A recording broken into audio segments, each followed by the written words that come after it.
Okay जी, बिस्मिल्लाहिर्रहमानिर्रहीम, अस्सलाम वालेकुम। आज हम देखेंगे कि हम किस तरह मंथली अटेंडेंस रिपोर्ट जनरेट करेंगे स्टूडेंट्स का, और हर एक क्लास का जो भी फैकल्टी को जो भी क्लास असाइन है वो अपनी मंथली अटेंडेंस उस क्लास का किस तरह जनरेट करेगा, उसके बैक एंड में क्या कोड होगा, तो वो इंशाल्लाह हम इस लेक्चर में देखेंगे। सो चलिए स्क्रीन पे जाते हैं, मैं आपको दिखाता हूँ कि वर्क कैसा कर रहा है। जैसे कि मैं अपने ही लॉगिन आईडी से लॉगिन होता हूँ, तो मेरे पास ये इस करामतुल्लाह खान को जो कि लेक्चरर है उसको तकरीबन कोई 5 क्लासेस असाइन है। 4 किसकी हैं, 4 हमारे पास इंटर की हैं और एक हमारे पास जो है वो बीएस की क्लास है। ठीक है, सो देखिए यहाँ पे आपको नजर आ रहा होगा कि यहाँ पे मेरे पास ये ऑप्शंस हैं। ये हमने डे 14 में ऑलरेडी क्लियर कर लिया था, वो आप चेक कर लें।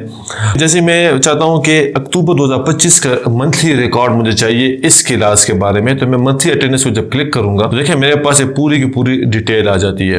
अच्छा, यही ऑप्शंस यहाँ पे जो आपको नजर आ रहे हैं, यही ऑप्शंस आपको यहाँ पे भी नजर आएंगे। यहाँ पे देखिए जैसे मैं ऑप्शंस को क्लिक करके आर्काइव पे आता हूँ तो मेरे पास पिछला रिकॉर्ड जो होता है, जो कि पिछली 2023-2024 की जो क्लासेस मुझे लगी हुई थी, वो हमारे पास किस तरह वर्क करेंगी। तो वहां पे भी देखें यही सेम ऑप्शन यहाँ पे भी नजर आ रहे हैं और यही सेम ऑप्शन आपको यहाँ पे भी नजर आ रहे हैं। देखें ये इस क्लास से रिलेटेड है और ये इस क्लास से रिलेटेड है, दोनों एक ही रूट को हिट करेंगे। क्लियर। तो जैसे मैं देखता हूँ जनवरी 2024 में कि मेरे पास जनवरी 2024 का मंथली रिकॉर्ड क्या है, तो मैं अटेंडेंस लिस्ट को जब क्लिक करता हूं तो मेरे पास यहाँ पे कंप्लीट पूरे मंथ का 3 तारीख से लेकर 31 तारीख तक सिर्फ और सिर्फ किस क्लास की, किस महीने की, जनवरी की, और इस क्लास की सारी डिटेल्स मेरे पास यहाँ पे नजर आ गई है। ये किस तरह होंगी इंशाल्लाह इस लेक्चर में हम देखेंगे। सो मैं अपने डैशबोर्ड के रूट पे आता हूँ और चेक करते हैं कि बैक एंड में मेरे पास जो डैशबोर्ड के ईजीएस की जो फाइल है, इसके अंदर अगर हम ये देखें तो ये मेरे पास सिलेक्ट ऑप्शन है ये, और इसके साथ एक बटन भी लगा हुआ है जो कि लिखा आ रहा है मंथली अटेंडेंस लिस्ट का। ये किस तरह हुआ है, ये मेरे पास डे 14 में हमने ऑलरेडी क्लियर कर लिया था कि हमने बैक एंड से किस तरह ये जो हमारे पास ये जो डिटेल नजर आती हैं, और यहाँ पे मेरे पास यहाँ पे देखें तो मेरे पास यहाँ पे नो रिकॉर्ड आ रहा है, और नो रिकॉर्ड अगर आप चेक करें तो मेरे पास यहाँ पे नो रिकॉर्ड कब आएगा, ये ऑलरेडी डे 14 में हमने क्लियर कर लिया। सो फॉर्म जब सबमिट होगा, बटन अटेंडेंस लिस्ट जब क्लिक होगा तो वो मुझे फॉर्म यहाँ पे लेके चले जाएगा। ठीक है, और ये मेरे पास नेम क्या है, मंथ है, तो इस सिलेक्ट ऑप्शन से जो भी मेरे पास मंथ का रिकॉर्ड आएगा वो कहाँ जाएगा, वो मंथली अटेंडेंस के रूट पे जाएगा। index.gs जो कि मेरा सर्वर का रूट है, फाइल है, उसमें जब देखते हैं तो मंथली अटेंडेंस का मेरे पास ये रूट आ रहा है, और ये मेरे पास ये क्लिक कर रहा है और अपने साथ डेटाबेस को लेके जा रहा है। तो मैं जैसे ऊपर आता हूँ तो मेरे पास इंपोर्ट हुआ है ये रूट, और ये कहाँ से हो रहा है, रूट्स के अंदर मंथली अटेंडेंस.js। तो मंथली अटेंडेंस.js की फाइल मेरे पास ये है। हमारे पास क्या हो रहा है कि जो डैशबोर्ड से जो मेरे पास ये मंथ सिलेक्शन आ रही है सिलेक्ट ऑप्शन के जरिए, तो ये देखें मेरे पास ईयर, मंथ और डे हमारे पास स्टार्टिंग डेट है, जो स्टार्टिंग डेट मेरे पास 01 होता है हर महीने का, और यहाँ पे मैं क्या कर रहा हूँ कि मैं लास्ट डे को कैलकुलेट करूंगा। किस तरह कैलकुलेट करते हैं वो भी हम देखते हैं। तो जैसे हमारे पास ऑथेंटिकेट होता है तो हम पहले फर्स्ट ऑफ ऑल क्या करते हैं कि हम प्रोग्राम आईडी जो कि मेरे पास यहाँ से आ रही है, यहाँ पे देखें मेरे पास ये एक फॉर्म है और फॉर्म में मेरे पास प्रोग्राम आईडी और पीएसएफ आईडी आ रही है, तो वो मैंने कैच कर लिया है। और ये मेरे पास जो है एक्टिव फ्लैग्स है। एक्टिव फ्लैग हमारे पास ट्रू तब होगा, ये ट्रू, इसकी ट्रू वैल्यू हमारे पास तब इस्तेमाल होगी जब हमारे पास डेटाबेस से जब हम स्टूडेंट्स को निकालते हैं तो उनकी एनरोलमेंट चेक करते हैं कि वो एक्टिव यूजर्स हैं कि एक्टिव है नहीं है। अगर वो एक्टिव नहीं है तो इट मींस करंटली उसका कोई अटेंडेंस नहीं लगेगा। और अगर मेरे पास फास्ट आ रहा है तो मतलब ये कि पिछली एनरोलमेंट है, तो पिछली एनरोलमेंट हमारे पास आर्काइव के लिए होगा, वो भी चेक करेंगे इंशाल्लाह। अच्छा, बॉडी रिक्वेस्ट, बॉडी के जो फॉर्म की बॉडी से मेरे पास मंथ का इंफॉर्मेशन आ रही है, हमने स्टार्ट डेट ले लिया है, और स्टार्ट डेट मेरे पास अगर हम इसको चेक करें तो मेरे पास स्टार्ट डेट इस तरह होगा, ईयर डैश मंथ डैश 01। तो ये मेरे पास स्टार्ट ऑफ द मंथ आ जाएगा वहां से, और चेक करेंगे कि अगर मेरे पास स्टार्ट डेट अवेलेबल है कि नहीं है, क्योंकि अगर हम यहाँ पे जरा चेक करें, इस बैक एंड में जाएं और डैशबोर्ड की ईजीएस की फाइल के अंदर जाएं, तो यहाँ पे आप वो देखें कि जब नो रिकॉर्ड होगा तो ऑप्शन की वैल्यू क्या होगी, एम्प्टी होगी। और अगर मेरे पास कहीं डेटाबेस के अंदर मंथ पड़े हुए हैं तो वहां पे मेरे पास वैल्यू आएगी, और वैल्यू किस फॉर्मेट में होगी, वो वैल्यू इस फॉर्मेट में होगी। हम पहले तो ये तो चेक कर लेना कि वाकई हमारे पास मंथली रिकॉर्ड मौजूद है। अगर है तो ठीक है, अगर नहीं है तो हम इस इफ के एल्स में चले जाएंगे, और एल्स में हम यहाँ पे देखेंगे, हम क्या करेंगे कि हम लिखेंगे कि अटेंडेंस रिकॉर्ड नॉट अवेलेबल। किस तरह चेक करें, देखिए यहाँ पे नो रिकॉर्ड है। जैसे मैं इसको क्लिक करूंगा और यहाँ पे जैसे मैं आता हूँ, देखिए no record monthly attendance list, यहाँ पे मेरे पास ऑप्शन आ रहा है कि attendance record is not available. तो ये हमारे पास इफ के लिए आ गया। अच्छा, अब वापस जाते हैं ऊपर अपना, अगर मेरे पास आ गए स्टार्ट डेट है, मेरे पास कुछ तो कुछ है, फॉर एग्जाम्पल मेरे पास यहाँ पे अक्टूबर और नवंबर का रिकॉर्ड है, तो अक्टूबर नवंबर का मंथ मंथ मेरे पास यहाँ पे आ जाएगा स्टार्ट डेट के अंदर। और फिर मैं क्या कर रहा हूँ, इस स्टार्ट डेट से मैं ईयर को अलग कर रहा हूँ, मंथ को अलग कर रहा हूँ और डे को मैं अलग कर रहा हूँ। एंड डे को कैलकुलेट करने के लिए तो मेरे पास ईयर तो सेम होगा, S month means starting month भी सेम होगा। और यहाँ पे देखें मैं क्या कर रहा हूँ कि मैं इस ईयर और मंथ को सेंड कर रहा हूँ कहाँ पे, लास्ट डे, जो कि मेरे पास ये फंक्शन है। इस ईयर और मंथ से मेरे लिए क्या कर लेगा, जीरो की वैल्यू क्या करेगा मेरे पास, उस मंथ की उस ईयर के आखिरी का जो आखिरी डेट है, लास्ट डेट है, वो आ जाएगा। क्योंकि इसमें मेरे पास लीप ईयर का ऑप्शन आता है, तो मेरे पास फरवरी जो है कभी 29 का होगा, कभी 28 का होगा। तो इस चीज को डायनामिक बनाने के लिए मैंने ये काम कर लिया। सो द नेक्स्ट थिंग क्या कर रहा हूँ मैं कि मैं टोटल डेज को काउंट कर रहा हूँ। टोटल डेज को काउंट इसलिए कर रहा हूँ, जैसे मैं इस मंथली अटेंडेंस को क्लिक करता हूँ तो मेरे पास यहाँ पे देखें ये पूरी की पूरी एक रो नजर आ रही है। और ये रो मेरे पास कंसेक्यूटिवली जो भी मेरे पास टीचर ने मार्किंग जिस दिन की है, देखें यहाँ पे मेरे पास 6 और 7 नहीं है मेरे पास, तो 7 डे की मार्किंग नहीं हुई डेटाबेस के अंदर। तो ये जो है ना मेरे पास सीक्वेंस लेकर टोटल डेज मेरे पास कितने हैं, तो देखें मेरे पास क्या ये कर रहा है कि अटेंडेंस के टेबल से, जो कि ए डेट है, ये मेरे पास अटेंडेंस का टेबल है और यहाँ पे देखें अटेंडेंस डेट लगी हुई है। तो इन डेट्स को आप जरा कैलकुलेट करो कि टीचर ने जो डेट्स लगाई हुई हैं और इस फॉर्मेट में वो मेरे पास डेज लेगा। और यहाँ पे अगर आप चेक करें तो मेरे पास डेट क्या होगा, 2 डेट्स के बीच में, कि मेरे पास जो डेटाबेस के अंदर एंट्री हुई है, उसकी स्टार्ट और एंड डेट जो हमने कैलकुलेट की है, इनके बीच में देखो कि कितने डेज की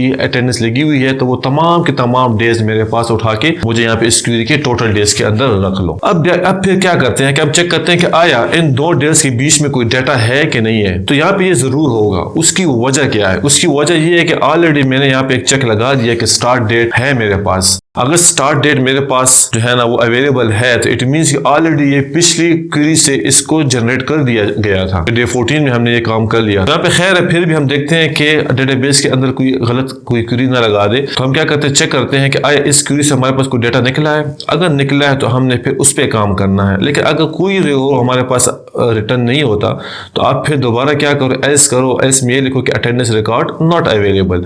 तो ये दोनों ऑप्शन हमारे पास सेम काम कर रहे हैं लेकिन डिफरेंट सिनारियो के लिए। सो अब देखिए यहाँ पे जो मेरे पास जो टोटल डेज निकलेंगे ना, तो टोटल डेज किस फॉर्मेट में निकलेंगे, वो टोटल डेज इस फॉर्मेट में निकलेंगे। लेकिन मुझे सिर्फ डे चाहिए, जो मेरे पास डे है मुझे वो ये चाहिए, जो कि मैंने ऑलरेडी ऑर्डर बाय कर दिया है अ डेट। तो मुझे जो डे चाहिए, तो डे के लिए मैं क्या करूंगा कि मैं यहाँ पे मैपिंग करूंगा, हर एक रोज की मैपिंग में करूंगा।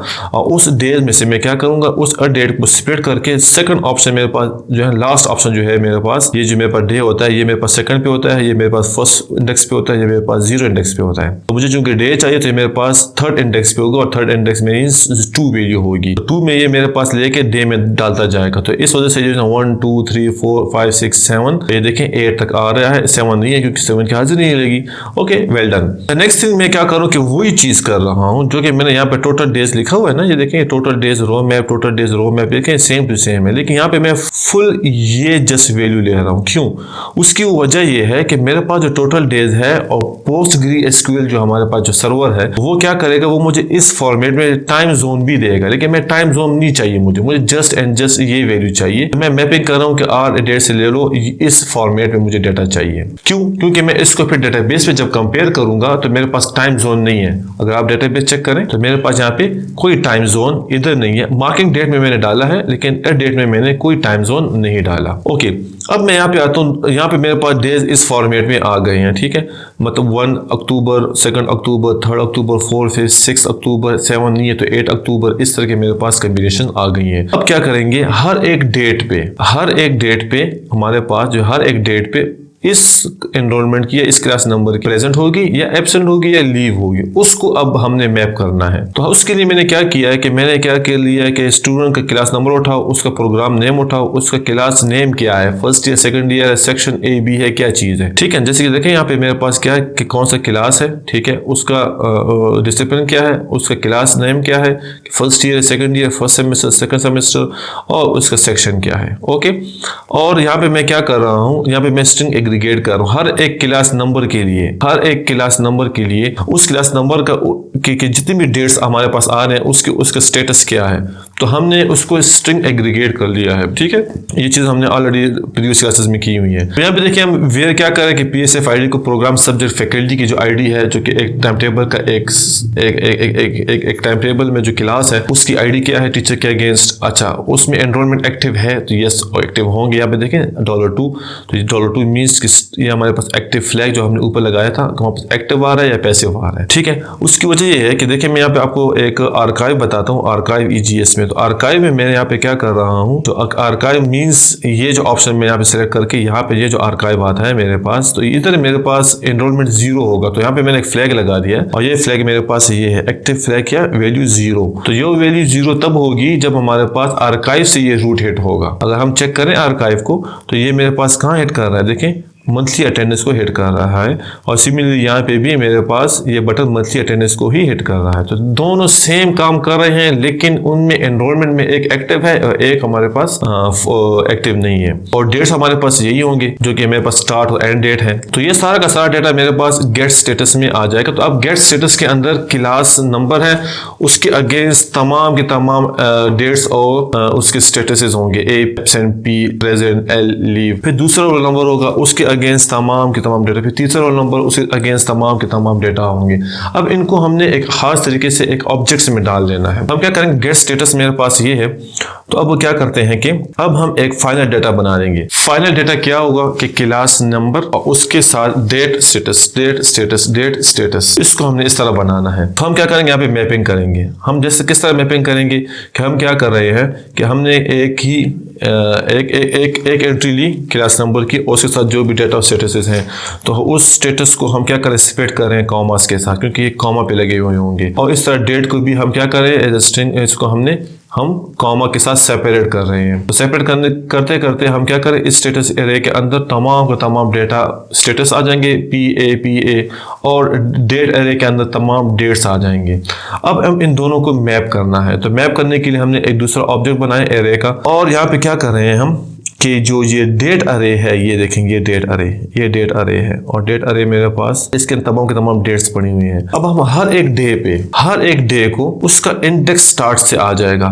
तो हम क्या कर रहे हैं यहाँ पे कि इस जो स्टेटस बाय डेट है, उस स्टेटस बाय डेट के अंदर उसका इंडेक्स हम डेट बना रहे हैं, और उसके अंदर हम इस स्टेटस का पहली एंट्री डाल रहे हैं। फिर दूसरा डेट आएगा, उसकी एंट्री होगी। फिर तीसरा डेट आएगा, उसकी एंट्री होगी। फिर चौथा डेट आएगा, उसकी एंट्री होगी। एस की जितनी एंट्रीज हैं वो तमाम की तमाम आ जाएंगी। फिर हम एक रो पूरा डेटा बना रहे हैं कि क्लास नंबर ऑब्जेक्ट मेरे पास आ जाएगा, और उसके अंदर हमने क्या कर लिया, इस क्लास नंबर को डाल दिया। देखें ये रो कहाँ से आ रहा है, ये रो यहाँ से आ रहा है, देखें रो, और ये फाइनल डेटा कहाँ से आ रहा है, यहाँ से। तो ये जो क्लास नंबर है, ये क्लास नंबर ये ले लिया हमने, एक ऑब्जेक्ट बना दिया हमने यहाँ पे। ठीक है, और फिर क्या कर रहे हैं हम, इसको हम लेट क्यों कर रहे हैं आपको मैं भी समझाता हूँ। फिर जो डेट्स हमारे पास आई थी, ईयर, मंथ और डेट का, उसको हम पूरा एक फॉर ईच बना के उसको हम क्या कर रहे हैं कि अगर प्रेजेंट है तो प्रेजेंट डालो, अगर एब्सेंट है तो एब्सेंट डालो, और अगर वो जो है ना लीव है तो उसको एल्स में हमने डाल के हमने टोटल लीव 0 प्लस देखें +1 0 0 0, तो ये हमारे पास इस तरह ऐड होते जाएंगे। तो हमें ये जो total present, total absent, total leave है, यहाँ पे मुझे यहाँ पे नजर आ रहे होंगे, देखें प्रेजेंट, एब्सेंट, लीव और टोटल, ये काउंट्स हमारे पास इस तरह बन जाएंगे।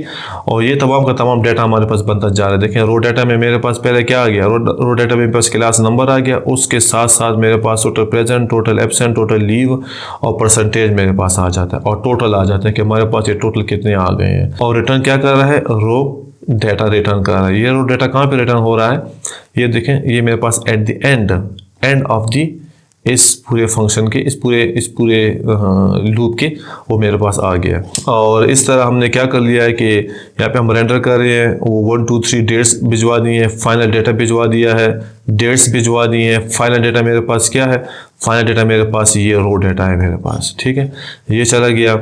और क्लास टेकन, टोटल डेज कितने हमने लिए हैं वो चले गए हैं।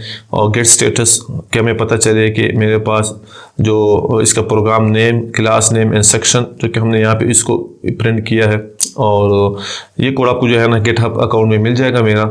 और इस तरह जो है ना क्या हो जाएगा कि किस रूट में जा रहा है, ये अटेंडेंस, मंथली अटेंडेंस EGS। देखिए अटेंडेंस मंथली अटेंडेंस .EGS, इस फाइल के अंदर आ जाएगा। तो इस फाइल को अगर आप देखें तो पार्सेल्स हमारे पास इंक्लूड हो गए हैं, यहाँ पे हेडर हमारे पास इंक्लूड हो गया। अब ये देखिए locals.pname, locals.cname, locals.sname, तो ये जो आपको मैंने यहाँ पे दिखाए हैं ना pname, cname, sname, तो वो यहाँ पे मेरे पास प्रिंट हो गए हैं। और फिर यहाँ पे ये देखें हेडर के अंदर हम क्या करें, जो डेज हमारे पास आए हैं और डेज हमारे पास कहाँ से आ गए हैं, तो डेज हमारे पास यहाँ से आ गए हैं। ये देखें ये डेज टोटल कितने डेज हैं, तो ये देखें पूरी टीडी एक ही सेल हमारे पास यहाँ पे इस तरह प्रिंट होता जा रहा है। क्लियर, ये एक हेडर हो गया। फिर मेरे पास बॉडी स्टार्ट हो रही है और बॉडी में मेरे पास फर्स्ट क्लास नंबर आएगा। क्लास नंबर जैसे आएगा उसके बाद जो इतने भी रोज़ बनेंगे वो इस क्लास नंबर रो के, इस रो के अंदर देखेगा जो डेट पड़ा हुआ है हमारे पास, वो डेट जो है ना वो उसको मैच करते हुए सारे के सारे डेटा को कि इस डेट के अंदर क्या क्या इसके स्टेटसेस पड़े हुए हैं, तो वो चले जाएंगे और इस तरह हमारे पास ये पूरी की पूरी फाइल इस तरह बन जाती है।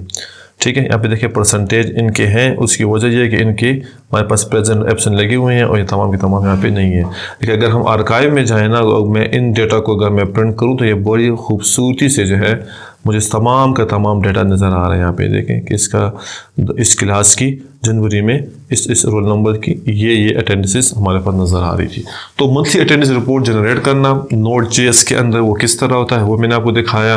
और आर्काइव में पिछले रिकॉर्ड हमारे पास अगर 2, 3, 4, 5 जितने भी करंट ईयर के बैग पे जितने भी हमारे पास वो एनरोलमेंट जो कि एक्टिव नहीं है तो वो हमारे पास प्रीवियस रिकॉर्ड होगा, तो उसको हमने आर्काइव में डाल के किस तरह प्रिंट करना है तो ये हमने इस लेक्चर में देखा। Thank you so much.